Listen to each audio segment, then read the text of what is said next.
I'm happy to report that my podcasts, plus video readings from my book, The Very Fine Light, can be found on Nico Steve's YouTube channel.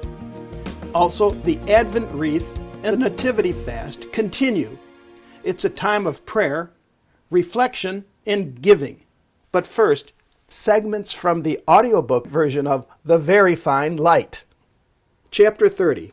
Buell spotted the Christmas tree on the corner glowing brightly, and the colorful lighting reflected off the darkened warehouse.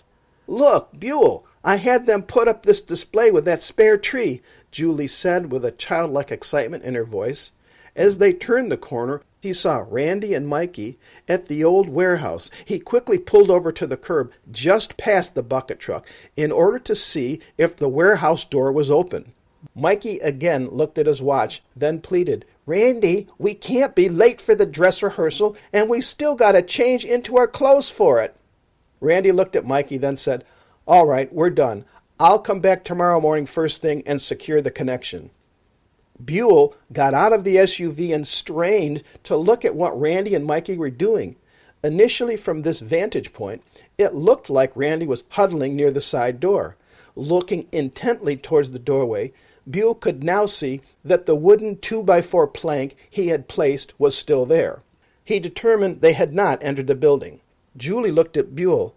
Maybe he could skip dress rehearsal? Her request momentarily distracted Buell's worry over the close call. He looked over to Julie and shook his head, then shouted back to Mikey, "Yes, well, his community service has him duty-bound to act as Santa Claus and hand out gifts at the VFW, too."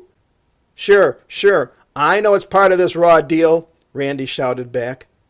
"Julie, I've told you he's nothing but trouble," Buell said as he got into the SUV and slammed his door shut. Buell's foot punched down hard on the gas pedal of the all-wheel drive SUV. It responded with the tires squealing and beginning to smoke as rubber from all four wheels met the road. This distracted Randy. He looked to see Buell's fist and middle finger thrust above the SUV's roof as intense amounts of smoke began rising from the burning rubber made as the powerful SUV peeled out. "Really, Buell," Julie said tersely. "Really, Julie, you're not being a good manager if you start going soft." Julie turned her head away from Buell as a scowl overtook her facial expression. Distracted at seeing Buell's actions, Randy stopped from heading back to the electrical connection. He and Mikey looked towards Buell's car and saw Julie's hard look in their direction. Mikey remarked, "Boy, they're happy one minute and mad the next." Randy also mistook her frown as a look of anger towards him. And now, on to part 2 of this podcast. This episode continues with part 2 in this mini-series about how to slow down the fast pace a Christmas rush demands on your time will be short and to the point. See, you're already gaining more time. Step 1. Plan to take just 5 minutes this day to sit down. Call it a sort of coffee break. No more, no less time is required, and answer this simple question. Who celebrates the arrival of a baby in the weeks before the child is born? Apparently advertisers do, and they are everywhere in your day. Why, it's you, not baby Jesus, not the famous, nor the latest celebrity who's really the center of attention at this time of year. It's you. And unfortunately, like the proverbial frog in the frying pan who's about to get scalded with the gradual rise of temperature as the pan heats up, these advertising ticklers gradually become intense pressures for you to deliver gifts that please. So if you can pause for a moment, consider ways to relieve this pressure.